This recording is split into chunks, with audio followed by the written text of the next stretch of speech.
네, 오늘 거룩한 주일 아침, 특별히 아버지의 날을 맞아 예배드리는 우리 사랑하는 그린빌 가족 한 분 한 분의 삶과 가정 속에 특별히 이 땅에 아버지라고 하는 그 이름의 막중한 책임과 수고와 헌신을 감당하고 있는 모든 아버지들의 그 땀방울 속에 하나님의 은혜와 축복이 함께 하시기를 간절히 기원합니다.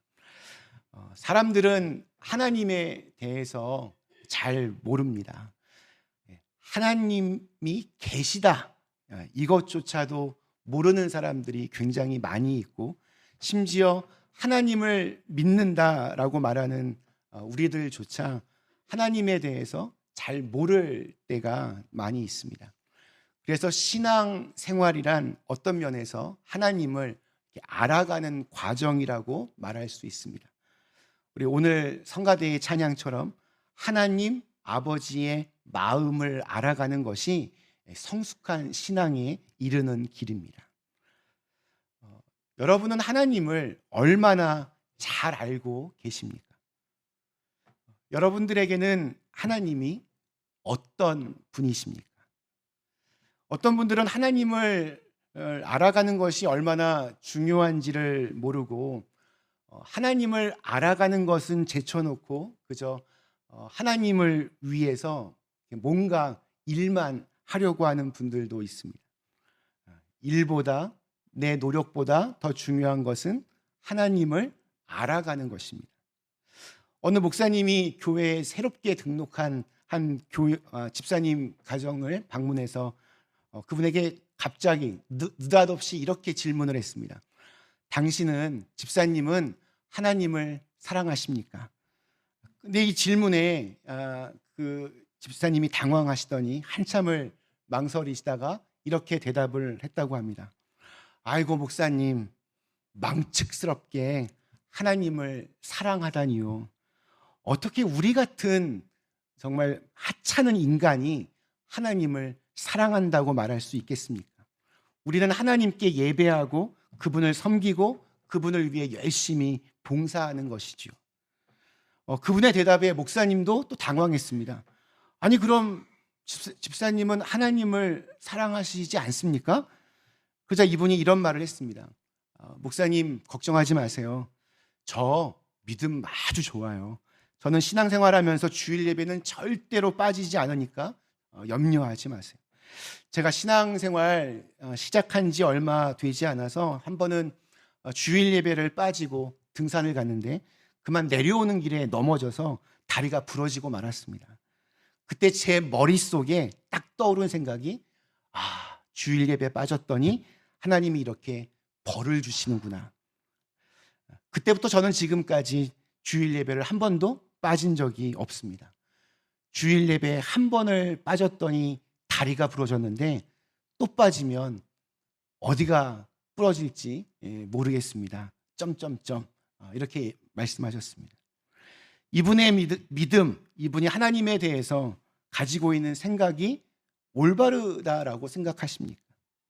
사실 이분은 하나님에 대해서 굉장한 오해를 하고 있습니다.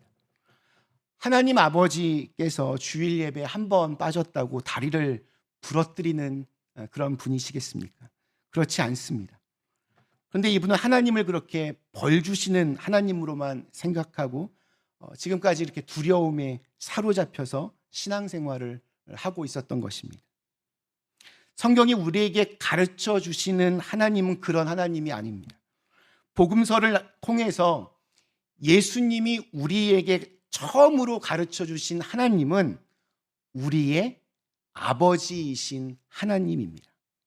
아버지 하나님. 저는 이 말이 참 좋습니다. 예수님이 우리에게 보여주시고 예수님이 아버지라고 불렀던 그 하나님은 오늘 저와 여러분의 아버지이시기도 합니다. 어떤 분이 나이대별로 이렇게 아버지에 대한 생각들을 정리해 놓았습니다. 거기에 보면 4살 된 아이는 우리 아빠는 뭐든지 할 수 있어 라고 생각합니다. 7살짜리 아이는 우리 아빠는 아는 게 진짜 많아. 그러다가 12살 이제 질풍노도의 시기가 찾아오면 어떻게 이해할까요? 아빠는 나를 이해 못해. 14살이 되면 아빠는 구식이야, 구식. 그러다가 이제 고등학교도 졸업하고 20살이 됐습니다. 이제는 아빠도 아닙니다.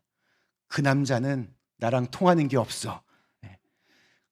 그러다가 대학을 졸업하고 직장 생활을 시작하고 25살 넘어가면 그 아빠를 보는 눈이 또 조금 달라집니다. 그래도 아빠는 그래도 괜찮은 사람인 것 같아 생각합니다. 그러다가 30살이 넘으면 이것에 대해서 우리 아버지는 어떻게 생각할까?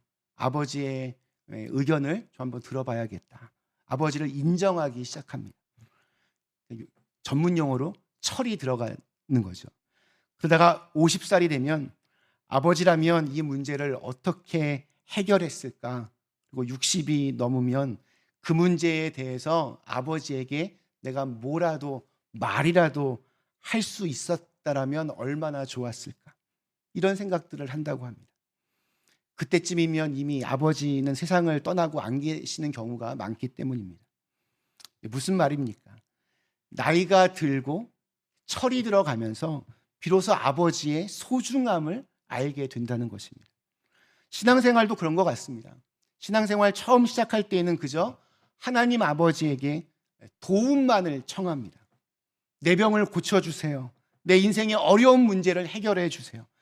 그러다가 교회에서 봉사도 하고 또 신앙생활한 지 횟수가 늘어가다 보면 자기가 아는 것이 전부인 줄 알고 또 하나님에 대해서 하나님은 이런 분이셔 저런 분이셔 그렇게 자신 있게 말하기도 합니다.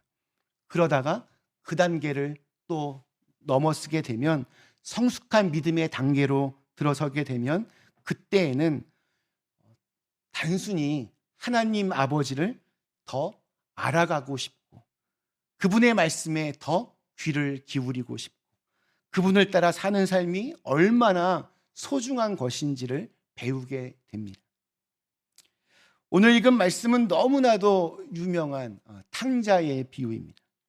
일반적으로 탕자의 비유는 목사님들이 설교하실 때 회개와 또 전도라는 주제를 가지고 집 나간 자식에게 둘째 이 탕자에게 초점을 맞추어서 설교를 많이 하시지만 성경의 본래 의도는 아버지의 마음을 알리기 위한 그러한 비유입니다. 우리 하나님이 어떤 분인가를 알려주는 것이 가장 중요한 목적입니다. 성경은 하나님을 아버지라고 그렇게 일컫고 있습니다. 교회는 가족이기 때문입니다. 하나님을 교장 선생님 이렇게 부르지 않습니다. 교회는 학교가 아니기 때문입니다. 하나님을 부를 때 사장님 이렇게 부르지 않습니다. 교회는 회사가 아니기 때문입니다. 이곳에 있는 우리 모두는 하나님을 아버지라고 부르며 믿음의 한 가족이 되었습니다. 탕자의 비유 속에서 둘째 아들이 아버지에게 아버지의 재산 중에 자기에게 돌아올 분깃, 자기에게 돌아올 몫을 먼저 달라고 당돌하게 요청합니다. 당시 유대인의 법에는 아들이 2명이 있으면 아버지의 재산 중에서 3분의 2는 첫 번째 아들이, 3분의 1은 둘째 아들이 그렇게 유산으로 물려받게 되어 있었습니다. 둘째 아들이 그것을 요구한 겁니다. 사실 말도 안 되는 아주 부당한 요구였습니다. 아버지가 버젓이 살아계시는데 유산을 달라고 하는 것은 이게 무슨 말입니까? 아버지 빨리 죽으세요. 이런 말과 비슷한 말입니다. 그런데 아버지가 그것을 허락했습니다. 두 아들에게 각각의 몫을 나누어 주자 둘째 아들은 며칠이 지나지 않아서 그것을 가지고 먼 나라로 그렇게 갑니다. 아버지의 간섭과 영향력이 미칠 수 없는 먼 나라로 그렇게 가버렸습니다. 그러나 인생은 그의 뜻대로 풀려가지 않았습니다. 얼마 지나지 않아서 모든 재산을 다 써버리고 엎친 데 덮친 격으로 그 나라에 흉년까지 들어서 당장 먹을 것까지 걱정해야 하는 신세로 전락하였습니다. 그래서 그는 돼지를 치는 잡을 구했습니다. 율법에 따르면 돼지는 부정한 동물이기 때문에 그것을 먹는 것도 부정한 일이었습니다. 그래서 돼지를 이렇게 친다라고 하는 것은 그 아들이 아주 부정한 사람이라고 간주되었다라는 뜻이고, 심지어 돼지가 먹는 쥐염 열매를 먹는다는 것은 지금 인간 이하의 삶으로 추락하였다라는 것을 보여줍니다. 그러나 그러한 돼지 쥐염 열매도 풍족하게 배부르게 먹을 수 있는 형편이 아니었습니다. 그것마저 주는 사람이 없었습니다. 그는 자신의 인생이 끝났다고 생각했습니다. 완전한 절망이었습니다. 그러다가 그는 아주 희미한 소망의 빛을 발견합니다. 아직 다 끝난 것이 아님을 알게 됩니다. 아직 실처럼 가느다란 소망의 줄 하나가 연결되어 있다는 것을 알게 됩니다. 그 줄은 다름 아닌 아버지와의 관계였습니다. 아버지에게로 돌아갈 결심을 합니다. 왜 그는 세상에 많고 많은 곳 중에서 하필이면 아버지에게로 돌아갈 마음을 가졌을까요? 이유는 딴 게 없습니다. 그분이 자기의 아버지이기 때문입니다. 아버지의 품은 그의 인생의 출발점이었습니다. 그가 이 세상에서 가장 처음으로 머물렀던 곳입니다. 그는 거기서 생명을 얻었고 거기서 젖을 먹었습니다. 아버지는 언제나 돌아갈 수 있는 고향입니다. 우리에게 아버지, 어머니, 부모님이란 존재는 그런 분입니다. 우리는 수많은 인간 관계들 속에서 살아갑니다. 그 많은 관계들 중에서 우리들에게 가장 소중한 것은 무엇일까요? 인간 관계는 잘 보면 딱 두 가지입니다. 하나는 형편이 어려워지면 끊어지는 관계입니다. 세상에는 은근히 자기의 성공을 자랑하는 사람들이 모이는 그러한 관계들이 많이 있습니다. 그런 모임에는 병들고 실패한 사람은 더 이상 갈 수가 없습니다. 또 다른 인간관계의 유형, 어려울수록 찾아갈 수 있는 관계입니다. 시집가서 고생하는 딸이 와서 고개를 파묻고 우는 곳, 친정 엄마의 품입니다. 사업에 실패한 아들이 찾아와서 도움을 요청할 수 있는 곳, 아버지의 품입니다. 어떻게 해야 할지 몰라 방황할 때 찾아갈 수 있는 곳이 바로 부모님의 집입니다. 그렇기 때문에 부모님은 언제나 돌아갈 수 있는 영원한 고향으로 우리의 마음에 남아 있습니다. 둘째 아들은 애초부터 아버지를 떠나지 말았어야 됐습니다. 둘째 아들, 이 탕자의 인생이 어디서부터 꼬이기 시작했을까요? 사업에 실패했을 때일까요? 그 돈을 나쁜 친구들과 만나서 흥청망청 탕진하기 시작한 때였을 때부터였을까요? 아니면 못된 여인의 꼬임에 넘어갔을 때였을까요? 아닙니다. 그의 인생이 꼬이기 시작한 것은 그가 아버지를 떠날 마음을 먹었던 바로 그때부터였습니다. 아버지를 떠난 것 자체가 잘못이었습니다. 거기서부터 잘못되기 시작한 것입니다.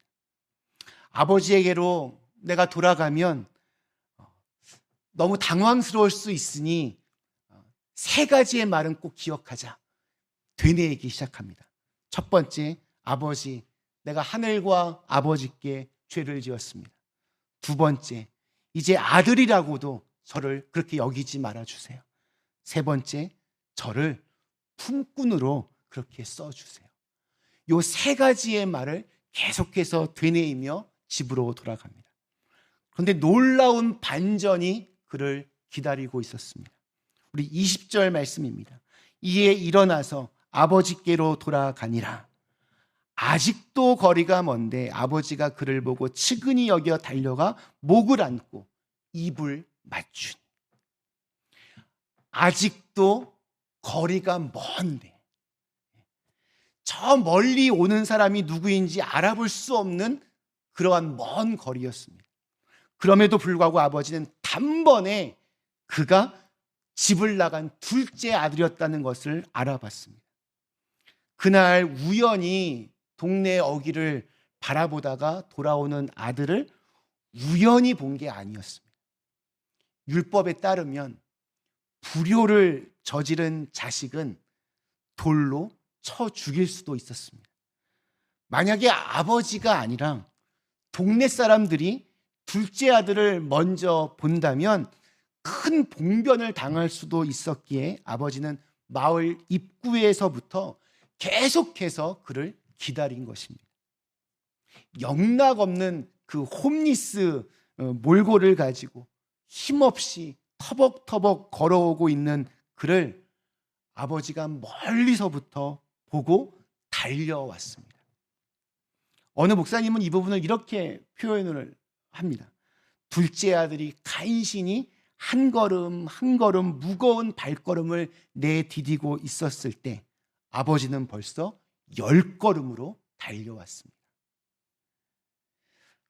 자신을 껴안고 울고 있는 아버지에게 아들은 자기가 준비했던 3가지의 말을 하기 시작합니다. 아버지, 내가 하늘과 아버지께 죄를 지었습니다. 2번째, 이제 저를 아들이라고도 여기지 말아주세요. 그런데 3번째 말을 하기도 전에 아버지는 손을 저으며 입을 막습니다. 오히려 고개를 돌려 종들을 부르며 제일 좋은 옷, 가락지, 신발을 내오라고 명령합니다.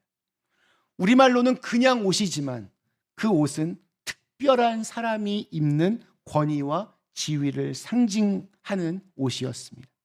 신발도 줍니다. 종들은 신발을 신지 않았습니다.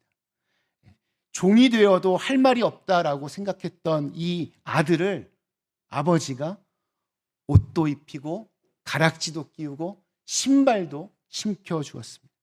존귀하게 만들어준 것입니다. 아들은 아버지의 그 재산을, 돈을 중요하게 생각했지만 아버지는 여전히 아들 자체를 귀한 선물로 여기셨습니다. 그리고 아들을 위한 잔치를 시작합니다. 예수님의 비유는 여기서 끝나지가 않습니다. 아버지에게는 둘째 탕자만 있었던 것이 아니라 첫째 탕자도 있었습니다. 밭에서 일을 마치고 집에 돌아왔는데 평소와 달랐습니다. 정말 시끌벅적 난리가 났습니다. 잔치가 벌어졌습니다. 무슨 일인가 종 하나를 불러 물어봤더니 집을 나갔던 당신의 동생이 돌아왔고 그것 때문에 잔치가 열렸다는 말을 듣게 됩니다. 그러자 그는 불같이 화를 냅니다. 집에 들어가지 않고 그 바깥에서 씩씩거리고 있는데 이번에도 아버지가 먼저 그를 찾아옵니다. 아버지를 보는 순간 그 아들이 그 감정이 폭발합니다. 아버지, 어떻게 나에게 이럴 수가 있습니까? 나에게는 염소 새끼 한 마리라도 잡아서 친구들과 즐기라고 준 적도 없으면서 어떻게 아버지의 재산을 저렇게 허랑방탕하게 다 써버린 그 아들에게는 살찐 그 송아지를 잡아주십니까? 어떻게 그럴 수가 있습니까? 그건 정말 말도 안 됩니다. 맏아들은 아버지의 마음을 제대로 알고 있었을까요? 아닙니다. 사실 그는 착하고 또 성실한 아들의 모습으로 살고 있었지만 아버지를 제대로 알고 있었던 것이 아니었습니다. 그는 아버지의 마음, 아버지의 아픔을 알지 못했습니다. 그는 지금까지 자신은 종처럼 일만 했다라고 그렇게 말합니다. 내가 아버지를 위해 이렇게나 열심히 일했는데 아버지가 자기에게는 염소 새끼 한 마리도 안 잡아주었다. 이런 말을 합니다. 그런 아들에게 아버지는 이렇게 말하며 비유가 끝납니다. 아버지가 이르되 예, 너는 항상 나와 함께 있으니 내 것이 다 내 것이로되 이 내 동생은 죽었다가 살아났으며 내가 잃었다가 얻었기로 우리가 즐거워하고 기뻐하는 것이 마땅하다 하니라.